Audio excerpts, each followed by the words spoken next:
menghina rakyat Sabah by saying dah lah miskin, perempuan-perempuan Sabah semua muka macam jamban rumah Cik Non je. Patut pun korang kena beli produk Cik Non ni.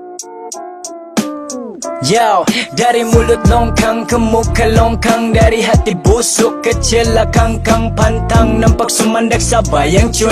Non kau tak laku muka cam babun. Kalau nak dibandingkan cik muka pondan, cantik lagi syuk bila jadi perempuan ni kan.